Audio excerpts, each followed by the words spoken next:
So yan, maglinis kami dito sa puntod ni Nay Clarita. So kasama natin yung ating anak na sina Kuya Lansoy at Kuya Binsoy. Sila yung ating katuwang ngayong araw na to sa ating paglilinis. Yeah, boy. So tara, samahan nyo kami dito mga kapilikab. So ito yung daanan namin papunta doon sa puntod niya. So medyo matarik.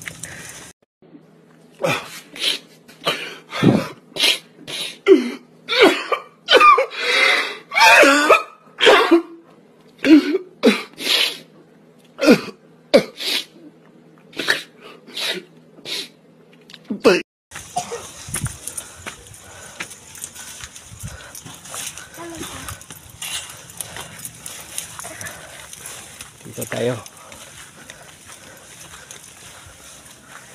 Maano na yung ano. Marami ng mga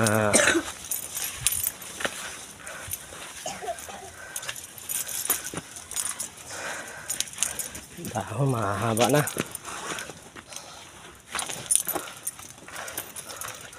So dito, parating yung daan na ito, matipot talaga dito.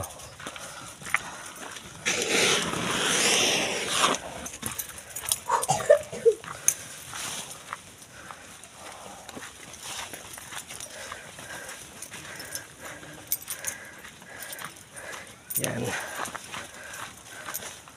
Let's go.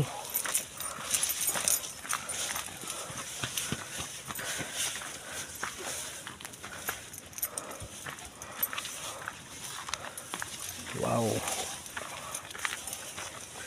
Yung katabing ano namin dito, may ano na. May bubong sila. So hindi ganong mainit, may tatambayan kami kahit papano. Ah, sarap.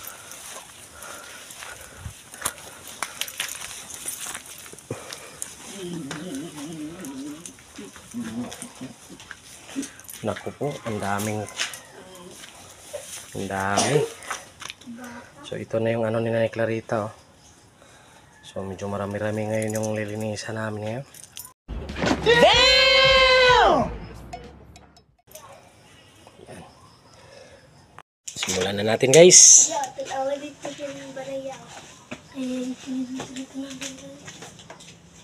Guna, soy. Ha? Guna.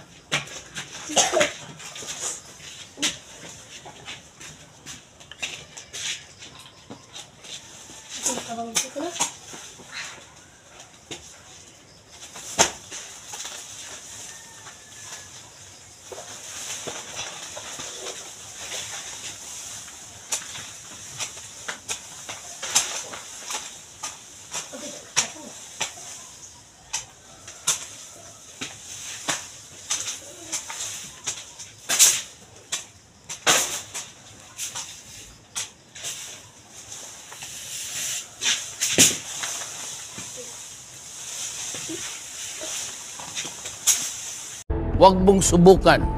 Masisira ang buhay mo.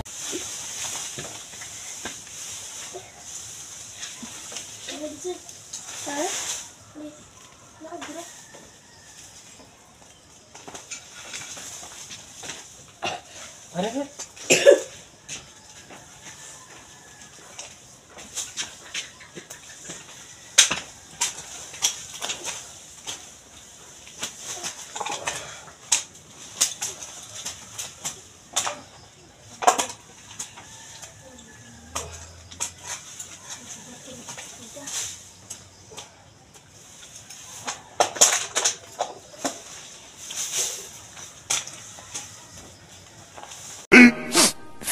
Minutes later.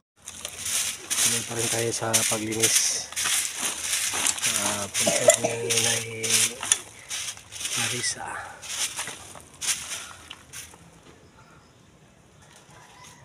Yan si Kuya Binsoy na, no? Tulong-tulong kami sa paglinis dito.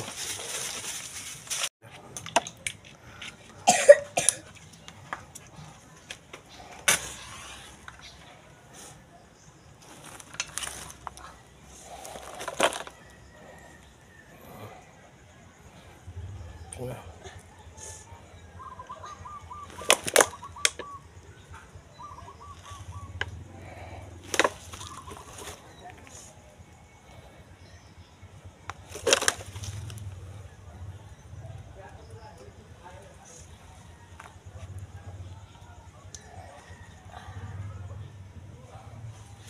So yan, dito kami ngayon sa sementeryo dito sa punto ni Nay Clarita dahil naglinis kami dito.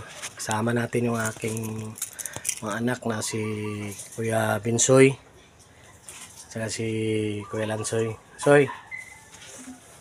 So ayan silang dalawa. So katuwang natin sila ngayon sa paglilinis dito mga kapirikap.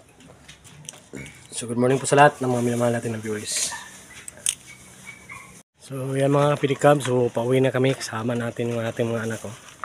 Ayan o. Ayan. So uwi na tayo.